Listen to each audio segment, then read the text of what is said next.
6.1%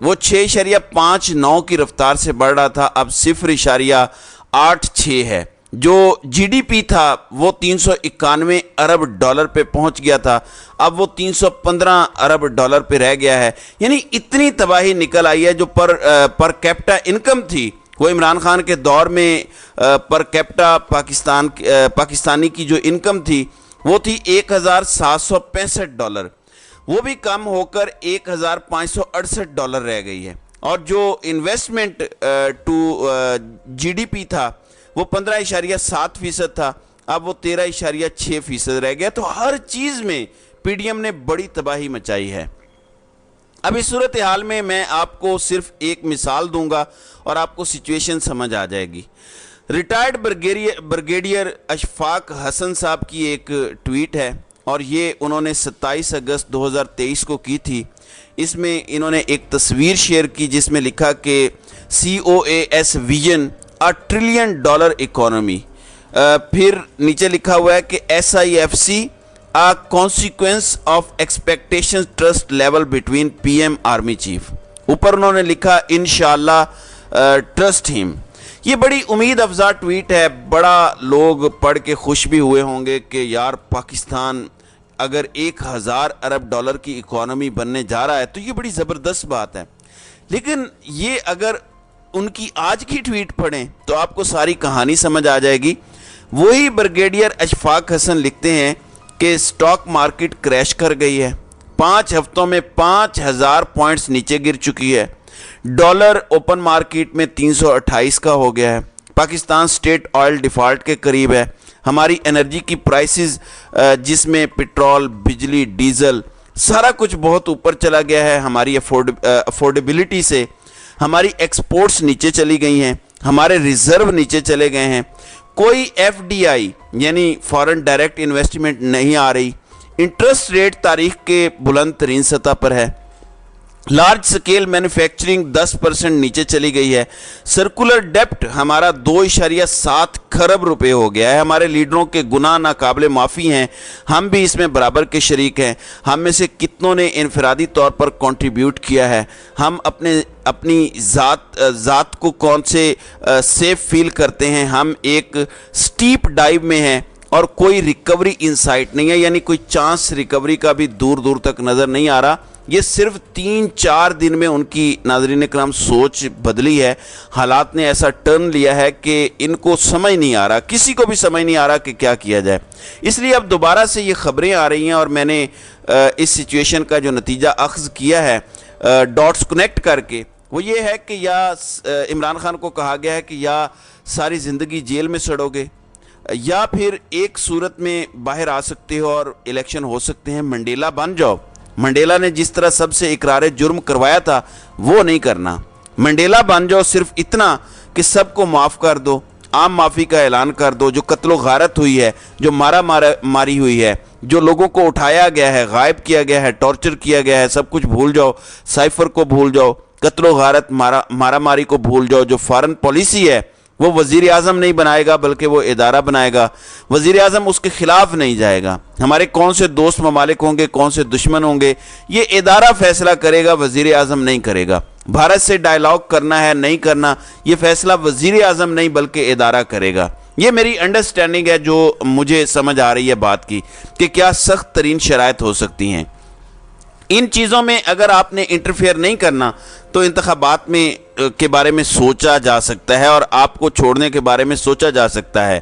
نااہلی شاید پھر بھی ختم نہ ہو، لیکن ظاہر ہے کہ عمران خان اگر باہر آتا ہے تو اس کی مرضی کا بندہ وزیر اعظم بنے گا اور عمران خان کے کہے سنے میں ہوگا، تو ظاہر ہے کنٹرول تو عمران خان کو کرنا ضروری ہے۔ اور سب سے بڑھ کے یہ جو NRO 2 دیا گیا ہے، اب پرانی کسی کرپشن کو آپ نے نہیں چھیڑنا، پرانے گڑے مردے آپ نے نہیں اکھاڑنے، نواز شریف واپس آئے گا، نہ اس پر کوئی کیس ہوگا، شہباز شریف پہ کوئی کیس نہیں ہوگا، زرداری پہ کوئی کیس نہیں ہوگا، ان فیملیوں کو کلین چٹ مل چکی ہے، وہ اب بحال رہے گی۔ تو یہ ساری چیزیں مجھے سمجھ آتا ہے، میری انڈرسٹینڈنگ ہے کہ عمران خان کے سامنے شرائط ہیں، یا پھر یہ ہے کہ جیل میں سڑو یا ملک سے باہر چلے جاؤ۔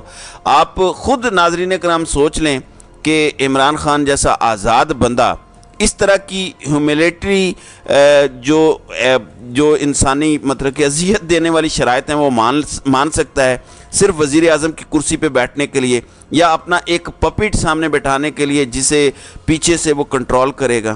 عمران خان کبھی بھی اس طرح کا سمجھوتا نہیں کرے گا، اور میں بھی اپنی ویڈیو کے توسط سے کہنا چاہتا ہوں کہ اگر ایسی کوئی شرائط ہیں تو میرے خیال میں عمران خان کا وزیر اعظم بننا ضروری نہیں ہے۔ پھر تو ایسا پپٹ بننے سے بہتر ہے کہ عمران خان اپنی جد و جہد جاری رکھیں اور یہ جد و جہد آخری وقت تک کریں اور پھر قوم کو ٹرانسفر کر جائیں اور آگے پھر قوم اس کا خود بیڑا اٹھا لے۔